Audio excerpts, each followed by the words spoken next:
Good morning friends. आज हम लोग प्रेजेंट परफेक्ट टेंस सीखेंगे। यदि आप फर्स्ट टाइम है तो चैनल को लाइक और सब्सक्राइब कर लीजिए। ऑलरेडी हम लोग present indefinite tense, present continuous tense पढ़ चुके हैं। आज हम लोग प्रेजेंट परफेक्ट टेंस को समझेंगे। प्रेजेंट परफेक्ट टेंस होता क्या है? तो जैसा कि टाइटल से पता चल रहा है कि प्रेजेंट में कोई काम परफेक्ट हो चुका होता है, इसलिए इसे प्रेजेंट परफेक्ट टेंस कहते हैं।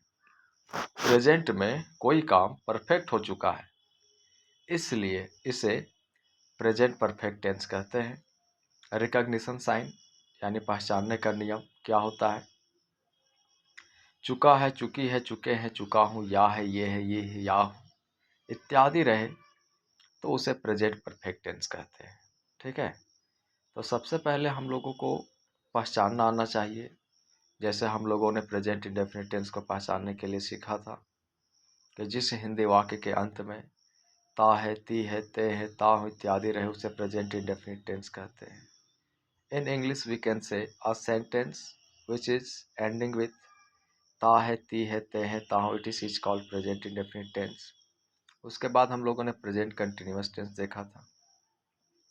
जिस हिंदी वाक्य के अंत में रहा है, रही है, रहे हैं, रहा हूँ इत्यादि रहे उसे प्रेजेंट कंटिन्यूअस टेंस कहते हैं। In English we can say a sentence which ending with रहा है, रही है, रहे हैं, रहा हूँ etc is called present continuous tense.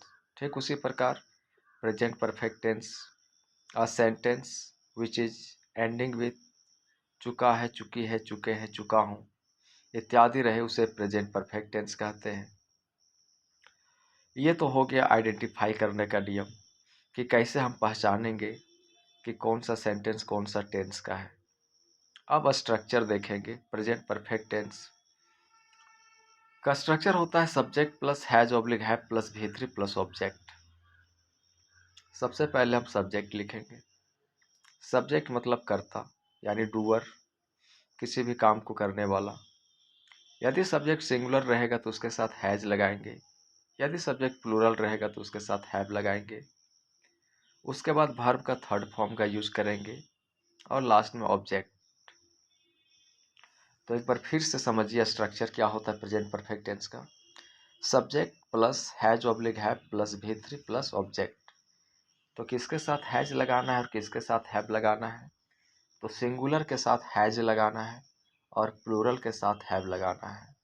और ये बहुत ही आसान है कि इसमें चाहे हैज रहे चाहे हैव रहे, हमेशा वर्ब का थर्ड फॉर्म का ही यूज़ किया जाएगा। ठीक है, अब हम लोग एग्जाम्पल देखेंगे तो और कंसेप्ट क्लियर होगा। मैं खेल चुका हूँ, I have played. I exceptional है, जो सिंगुलर होता है लेकिन इसके साथ वर्ब प्लूरल लग। ठीक है, आई के साथ हैज नहीं लगेगा, हैव लगेगा, ये ध्यान रखिएगा। हम लोग पढ़ चुके हैं, तो हम लोग प्लूरल है तो इसके साथ क्या लगेगा? हैव लगेगा। तो we have read, read, read, read. ठीक है, बच्चे स्कूल गए हैं, the children have gone to school. बहुत सारे बच्चे हैं तो प्लूरल के साथ क्या लगेगा? हैव लगेगा।